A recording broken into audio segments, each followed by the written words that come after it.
Il y a des histoires d'amour qui finissent mal, voire très mal. Et l'histoire que je vais vous raconter malheureusement en fait partie. Le 9 février 2021, la mannequin allemande d'origine polonaise Kasia Lenhardt s'est suicidée à l'âge de 25 ans, à la suite de son histoire d'amour tumultueuse avec le footballeur Jérôme Boateng. Pour en arriver à un tel acte de désespoir, se donner la mort alors qu'on a encore la vie devant soi, c'est qu'il a dû se passer quelque chose de très grave ou alors qu'elle devait être terriblement désespérée. Avant de voir ensemble comment elle en est arrivée là et qu'est-ce qui l'a poussé à commettre un acte pareil, comme d'habitude, laissez un petit like d'encouragement et n'hésitez pas à vous abonner à la chaîne si vous voulez voir d'autres contenus de ce genre. Allez, c'est parti!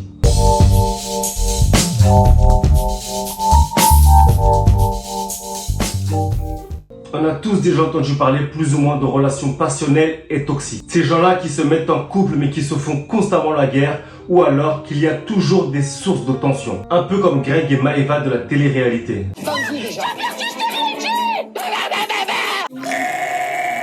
Si vous-même vous l'avez pas vécu, je pense que vous avez déjà vu ça autour de vous et franchement, ça fait mal à la tête, mal au crâne. Être en couple, c'est pas se faire la guerre. L'amour, ça doit être doux et sensuel, un peu comme une chanson de Singila. C'est ma nature, je suis toujours dans les problèmes, je kiffe trop les aventures. Enfin, vous voyez ce que je veux dire.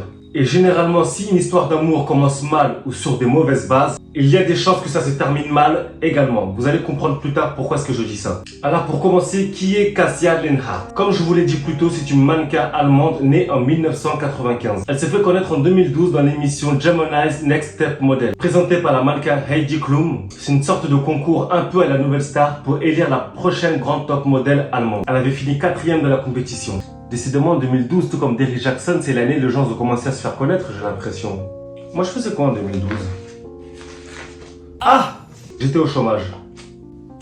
Ensuite, elle a continué sa carrière de mannequin en faisant des shootings photos, des shootings vidéo et faire les couvertures de magazines où elle est partagée essentiellement sur sa page Instagram où elle cumulait quasiment 300 000 abonnés. Elle s'est faite relativement discrète aux yeux du grand public, mis à part sa participation à l'émission de cuisine Hell's Kitchen version allemande. Elle est revenue sur le devant de la scène médiatique quand elle s'est mise en couple avec le footballeur Jérôme Boateng. Rapidement, qui est Jérôme Boateng? C'est un footballeur international allemand qui a des origines ghanéennes, né en 1988. Il a gagné la Ligue des Champions avec son club le Bayern de Munich en 2012-2013 et remporté la Coupe du Monde en 2014 face à l'Argentine. Il est aussi connu pour s'être fait... Oh mais dis le terme! Dis le terme! Dis le terme! On va dire Mougou par Lionel Messi.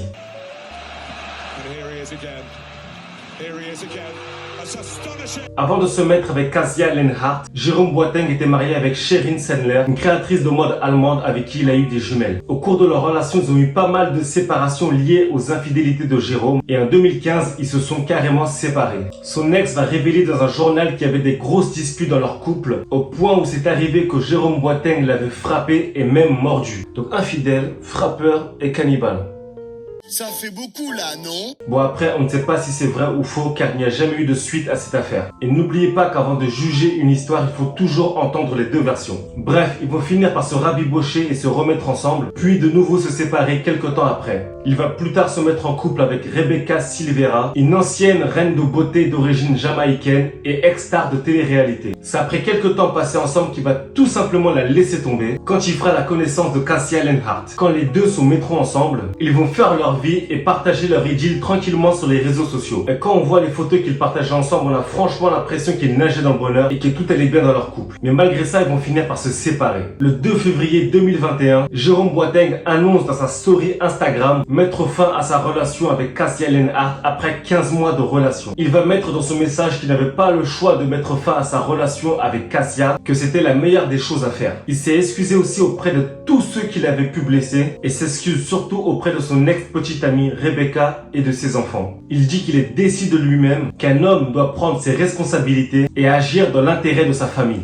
Et pour finir, il souhaite le meilleur à Kasia. Kasia répondra à la story en disant que c'est elle qui a mis fin à la relation en raison de tous ses mensonges et de ses infidélités constantes. Elle lui souhaite également le meilleur. Et c'est après que ça devient intéressant car Jérôme Boateng va accorder une interview dans le journal Bill, où il dira que Kasia est devenue sa copine en détruisant sa relation avec sa petite amie Rebecca et sa propre famille en le faisant chanter. Donc, se sentant pris au piège, il a donc décidé de rester avec Kasia pour essayer de voir si la relation allait fonctionner. Ils ont officialisé leur relation à cause de la pression que Kasia lui a mise. Que pendant leur relation, elle a souvent menacé de le détruire, mais aussi de ruiner sa carrière et de lui retirer ses enfants. Elle disait qu'elle allait le faire en l'accusant de l'avoir frappé, car elle savait que la mère de ses enfants l'avait accusé de la même chose et que ça pouvait aller jusqu'au procès. Elle a même contacté la mère de ses enfants pour lui dire qu'elle allait l'aider au tribunal pour le détruire. Il dit aussi qu'elle utilisait des faux comptes sur les réseaux sociaux et qu'elle avait des vrais problèmes avec l'alcool. Car il faut savoir que 1 mois avant l'annonce de la séparation, Kasia a eu un grave accident de la route avec la voiture de Jérôme, où il s'avère qu'elle avait été testée positive à l'éthylotest. Et c'est là que je reviens sur ce que je vous disais en début de vidéo. Si une relation commence sur des mauvaises bases, ça a très peu de chances de finir bien. S'il s'est mis en couple avec Kasia uniquement parce qu'elle a menacé de foutre la merde dans sa vie, on est d'accord que c'est pas la façon la plus idéale pour commencer une relation. Selon moi, Jérôme a été victime de chantage affectif,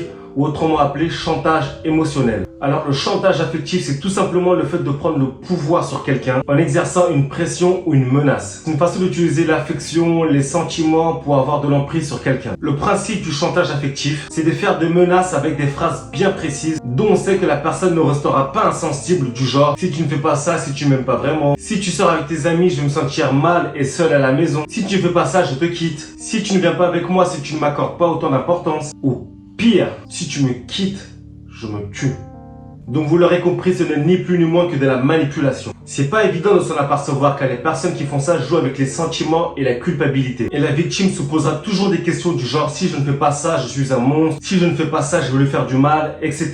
etc. Donc selon moi, c'est ce qui s'est passé entre Jérôme et Kasia. Elle a dû le menacer à plusieurs reprises tout au long de leur relation et a sûrement dû le menacer de se suicider. Et malheureusement, c'est ce qui va finir par arriver. Après l'interview de Jérôme, Kasia va poster une photo d'elle en noir et blanc avec comme légende « C'est là que tu viens de franchir la ligne, assez ». Et quelques jours après, Kasia Lenhardt est retrouvée morte à son domicile à Charlottenburg, un quartier chic de Berlin. D'après les premières conclusions de la police, c'est bel et bien un suicide, il n'y a absolument rien qui prouve le contraire. Et le plus triste dans cette histoire, c'est que Kasia Lenhardt avait un enfant. Un petit garçon qui s'appelle Noam, qu'elle a eu d'une précédente relation et qui fêtait son 6e anniversaire le jour même de la mort de sa maman. Waouh! Elle s'est donné la mort tout en sachant qu'elle allait abandonner son enfant. Pour conclure, je dirais que cette histoire est allée vraiment trop loin. Peut-être qu'elle a seulement voulu faire une tentative uniquement pour faire réagir Jérôme et que malheureusement elle a perdu la vie. Mais le simple fait de penser à mettre fin à ses jours pour quelqu'un ne devrait même pas être une option. On a beau être déçu, trahi ou terriblement blessé par une personne, il faut faire en sorte d'avancer, penser à soi et penser à ses proches. On a beau avoir le cœur brisé, il faut se dire que la vie continue et qu'il y aura des jours meilleurs. Mais surtout, ne jamais penser au suicide. Il y a l'écrivain français André Malraux qui a écrit « Une vie ne vaut rien, mais rien ne vaut une vie ».